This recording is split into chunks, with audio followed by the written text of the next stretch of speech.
Okay, after reviewing the film and watching the Missouri game, it was much like I thought after sitting here and visiting with you all. A lot of very good things, many things to build on.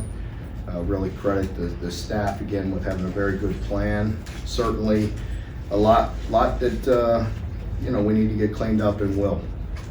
I felt like defensively making some critical stops when we had to. Offensively really had a good grip, good control on the game, really the entire game. We got to get the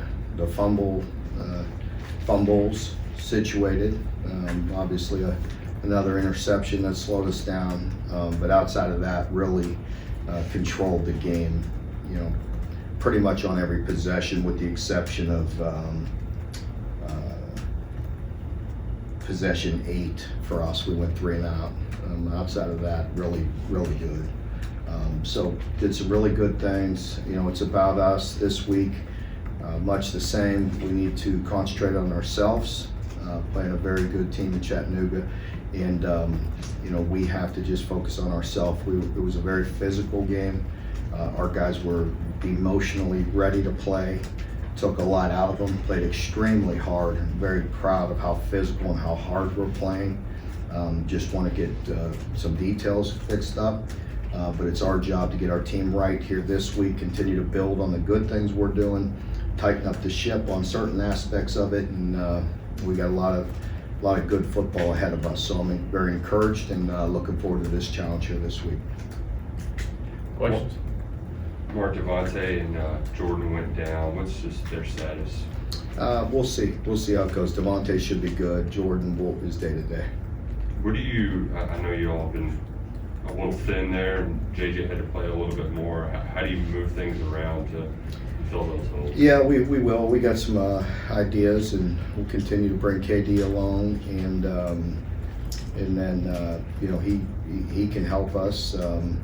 He's doing some good things. He made a few critical mistakes, Saturday with some inexperience, but we have some other guys that we can fool around with as well. It felt like those guys were in the right, both him and Jalen were in the right spots, but didn't necessarily make the plays. How important is it to get guys more reps and more game reps? Yeah, I think you could tell after watching it for all those years, as games go along and you get more experience, the more confidence you get, you generally make those plays.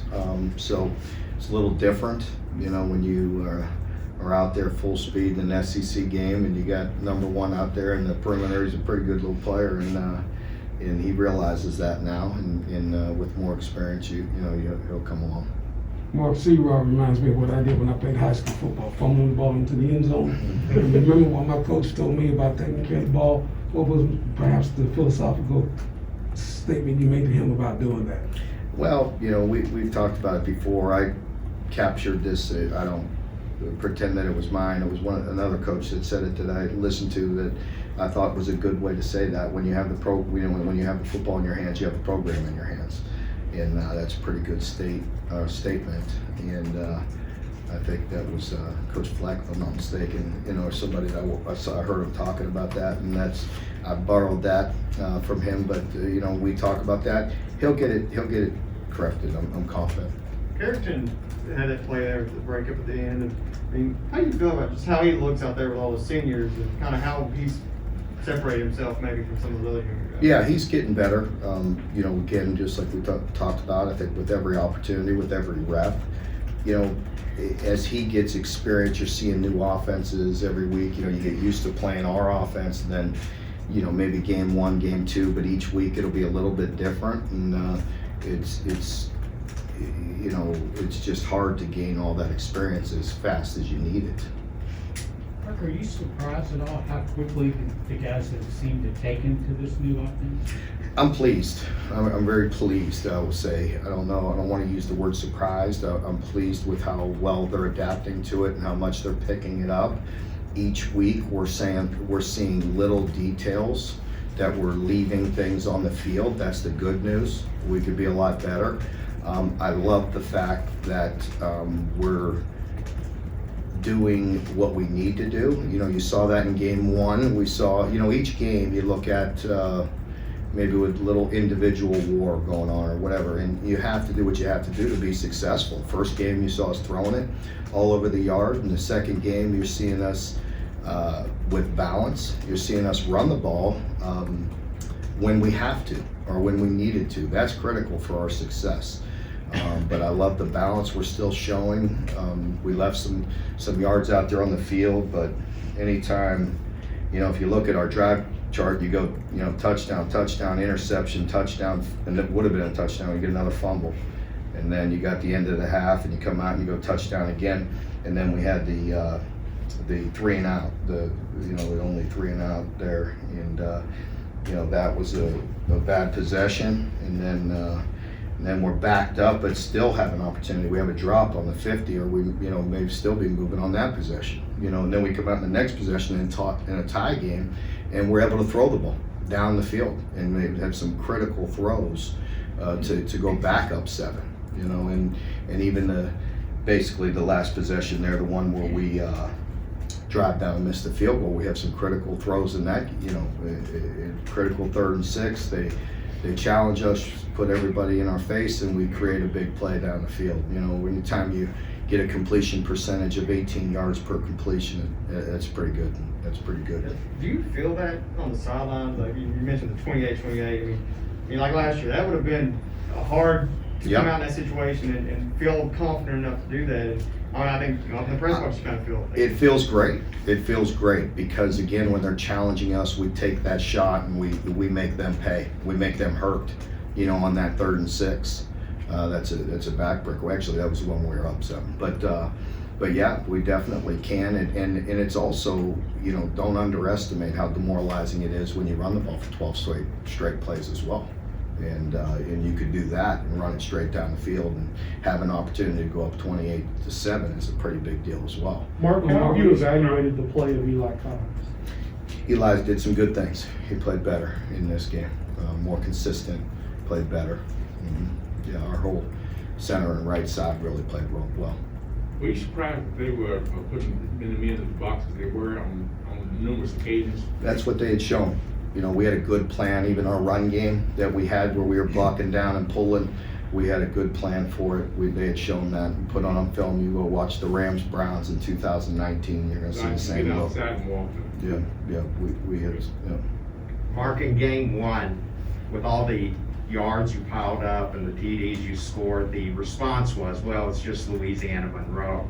How does that narrative change now that you've done that against a quality SEC opponent? Yeah, it just, again, I like the consistency of where we're at. We're not there yet. We want to keep on working, keep on getting the details, but the fact that you can move it that well against an SEC East opponent says a lot. Again, I know it's not, but if you're looking at us, it is strictly all the coaching part of it, and you're looking at 45 points is what Liam, when you're sitting there drawing it up, you're sitting there saying he had 45 because he can't control fumbling at the 6-inch line or getting a field goal block. Mark, when you all went and got Jack Wes in the transfer portal, a lot of you were just focused on his experience, but how has he kind of met your expectations? How has he played? Well, it was a big play. It was nice to see him step up on that play. Once again, I addressed it in post game, but you look at the middle part of the game and we're in full control, and then that happens, it can flip back on you, that momentum. For us to get a stop to start the second half was big, and he made a very athletic, good play there, and then we punch it in and get the momentum back. That's a big piece of the game. So I was happy for Jaquez and happy for us, and he did some really good things in this game. One of our better defensive players in this game. Had he shown that level of athleticism? Yeah, he has. He does some good things in the box, and he's a physical guy, but he has shown that as well. Sorry. Mark, UTC's coming off a dominating 20-0 win versus North Alabama. So with you guys coming off of this hard-fought SEC home win, do you see this game coming up as a much-needed breather, or perhaps an opportunity to tune up or back up and regroup? I would never use the word, you would never hear me use the word breather. That's not in our vocabulary. All the thing we're interested in is pressing on and moving forward. And, any great team, no matter what the competition level is, plays to their best of their ability. And that's what we're always trying to do. We have so much to do, so much work to get caught up on. that it's always, I always say that, but it's exciting for me on Mondays, win or lose. It's on to the next opponent, it's on to the next challenge. For me, it's trying to get their minds right, and physically, this game took a lot out of us. So we've got to regroup in a hurry and get ready to play a very good football team. This team was picked to win their league, and so they're talented and can do some good things. So no matter who we're playing, you're going to hear me always talk about us. We have respect for everybody that we play, but it's about us and how we play. Waddell had 11 targets of the 18 attempts. Just was that by design, or is it you take what the defense gives? We knew going into that game that he was going to be targeted a bunch. We knew by our plan and the way they were with their matchups and their man and putting guys on you. We felt like he was going to get a lot of targets in that game. Both Liam and Will were pleased with their decision-making after the game. How would you assess that, and any plays that you would have taken back? I'm very pleased, with even the interception. He went to the right place, right spot. Just got to make a better throw.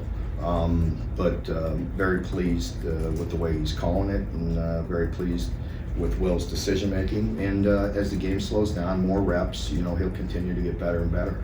But I love the fact that we attacked when we had to attack, and we scratched where it itches when we had to do that. Trevin was, I know Carrington gets a lot of love for tipping that pass, but Trevin kind of got in there as a spy and forced Bazelak to throw. Is there ways you can use him? Yes. I know he's a raw, but to try to get him more. It is, especially with where we're at right now with some of our outside backers and with J-Dub being banged up. There is some roles, and yeah. Don't ask me anymore, so I can't keep on going. Thank you for pointing that out.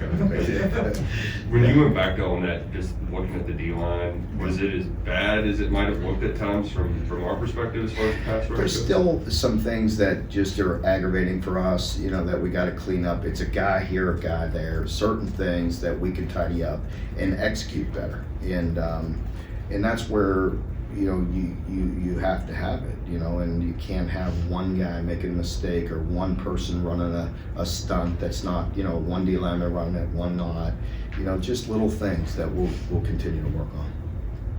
Mark, you ran the ball against Mizzou, but really they couldn't stop you for the most part. We've seen that the pass from you. But will you look to throw a little more though with this new offense to try to keep it honest or just keep running until they make you stop? Again, I mean, we're gonna get better at the pass game. We already have, and I think that was evident in both games. No matter what the statistics say, even though they're pretty impressive. Again, 18 yards per completion is not bad. I'll take that. 10 yards per attempt compared to theirs was 8.6 yards per completion. And ours was 18. We'll continue to do what we need to do to get better. And we'll take what they give us each game. Do you know if Liam has ever run the ball 52 times? I doubt it. I don't know. I doubt it. He's a quarterback by nature, so I doubt it. But again, the only time we were in run overdrive was the end of the first half, and again, you'd be stupid not to. At that point, I mean, we ran it 12 plays in a row because we could. Mark, on the screen to Rig on that scoring drive where you went up 35, 28, I think got 28 yards. That was a great play call. Yeah. Liam said Vince gets a lot of credit for that because he was telling him. Well, Vince wants the ball thrown to the tight end. But you got a new offensive coordinator, you got a new offensive line coach. Yeah. You got a new receivers coach. How are those guys working together? I mean, No, when you're getting a lot of guys who didn't know each other before they got here, or some of them didn't know each other. No, they're working together very well. The camaraderie is very good. I love our staff, and a lot of guys that are unselfish and just worried about the team, and that really was a great play call at the right time, and it was dressed up very effectively. They hit us with some good screens as well, with some good, the way they were set up was very effective as well. Do we need to start worrying about special teams yet, or how? Well, no, we're fine. I mean, Wilson's not flipping the field like we'd like. You know, he's dealing with an injury, and we'll see where it's at. You know, he's doing the best he can. The field goal, you know, obviously is a concern. That's easily corrected. We have some people up front that did something they don't normally do, and didn't on the kick before. So we'll get that fixed. Was that, so it was a blocking problem and not the way you Yeah, hit the ball? it was a blocking problem, yeah. But, With the way they came through with what happened, I mean, really had no chance, because I thought it was a little low too to begin with, but it was, there was definitely a mistake on the blocking part. had Josh out there on the last, I think it was the last punt return, just, you know, because Wandale had been, you know, got hit or whatever. But with Wandale, when he's back there, it looks like he almost wants to take off every time, like he's sort of Yeah. moving there a lot. Is it scary? Just kind of, No, scary a little bit? no, I mean, he's done it a lot, so you have to trust him. I think it's good for him to continue. You know, prior to week 1, when we were out there on the field, you know, I had told him to, and we're getting him more, but it was interesting because, you know, game 1, he had a little muff there, but because I want him to get more catches in the stadium. It's different in there, you know, when the wind's circulating and all that, so I'm trying to get him as many as he can. I think he gets more comfortable as he gets more reps in the stadium. Mark, there was a stat that in the past 63 games that you coached, this is the best winning percentage for UK football since the 1950s. Just when you hear a stat like that. I didn't hear that. Thank you. I didn't know, but those are the kind of stats you'd like to hear. You know, so we'll continue to try to do that. Mark, you are appearing before us at a Monday news conference for the first time as an overall winning head coach. No. Do you feel smarter? Well, there's a lot of things I could say. No, I really don't. I really don't. Just continue to do what I know. That's it, the best I can. I promise you, it's always been that way. To be serious though, Yeah. given the whole, you know, you came into a 2-10 program, started out 12-26, to get back to this point, I mean, that has to be a pretty satisfying accomplishment. It's truly, I'm not just saying this to be boring, you know, I give you a couple clips here and there. I try to make your job fun too, but I mean, I am, you know I am what I am. It's day to day, it really is, it's week to week. And that's how I look at it, you know, and I like my job, you know, and I like what I do. I like our team. I like the way where our program is right now, but it's truly one day at a time. You know, and I know how quickly that could be flipped. Where does that come from that you never really liked when we asked you about you? What is it that you just can't, or that, you know, the success of it all? I mean, because it's not about me, you know, it's about our program, it's about our kids, our staff, you know, there's a lot of things that go into it, and I'm just a guy holding down the seat for right now. Mark, speaking of the program, you talked about Eli's improvement. He was a guy who was fairly well respected coming out of high school, but not, you know, 5-star or whatever. But for him to work as hard, earn his spot, now he's making plays. What does that mean to the program? You got a local kid like that who's working so well. It's very gratifying because he is what we thought he would be, a program guy, a guy to come in and develop and give you everything he has and play hard and play physical, and he's doing that. And again, I can't underestimate or, you know, I greatly appreciate our team, how hard they play. Again, we made plenty of mistakes in all sides, but man, we played hard, and I appreciate that because we challenged them all week to be physical and to, you know, play with with an excitement, with an attitude, because you know, again, I don't need to go back, but I felt like I was outcoached in that area a year ago against Missouri. And now he's officially got a touchdown, which is no longer Yeah, a that's dream. right. That's correct. Yeah, that's right. Is there anything in the plan that you can talk about as far as the field house is concerned? The field house, I you know, I mean, we need to address it. So, got my assistant AD. Mark Hill's back there. I mean, you're trying to get me in trouble, Mark. We need an indoor. I mean, let's face it. I mean, we need an indoor. I mean, You could do the research in the Power 5, how many teams don't have a full indoor? It's 2. Here's the other. Us and Vandy. Mark, it looked like, I mean, obviously you can't talk about specific recruits, but it looked like on the field Saturday, having Ray here, there were a lot of guys who took notice of that. Did you get to talk to the team any? He did not talk to the team. He wanted to be low key, but it was great having him. Just a wonderful guy. He was up in just talked to him briefly before the game, and I'd met him several times. He didn't remember this, but I doubt he did. But I was at Miami at the time, and I was the DB coach, and we were playing Temple. I want to say Temple, and this was in 2000, 2001, one of those years, and we were dominating everybody. Won national championship. We were undefeated, and then my next year was somewhere in that run, and Randy Shannon was the defense coordinator. Had to go up to the press box, and we were only winning by a few and not playing very good. Uninspired football, to say the least. And so Randy was like, gather them all up and talk to them and fire them up. So I did my best and brought up the Hurricanes, and we're getting on them. And then I saw Ray standing right there. I said, tell him, Ray. And he jumped up on the bench and went on. And we went on the second half and actually just it imploded them. So so he did a very good job. Mark, Chris Oates' mom was on our radio show, and she said she can't get over the support from you all and the Big Blue Nation. She said recruits are calling them to ask about Kentucky, and she's telling them flat out, you got to go to Kentucky. What does that mean to you to have someone working with you like that? We need to help Kim, more than she needs to help us, truthfully. And I wanted to put that message on the board last week, and I wanted to revive that because this is real. I don't know what we can help in the state, or what we need to do with insurance. Our university is amazing. Mitch and Mark and all these guys are amazing doing what we can do, and we all have. But it's monumental, the help that she needs. When I heard that, we had gotten her a handicapped accessible van to get Chris to his rehab and everything, and then it broke down on her on the highway, and she can't get him to rehab. I mean, that's a problem.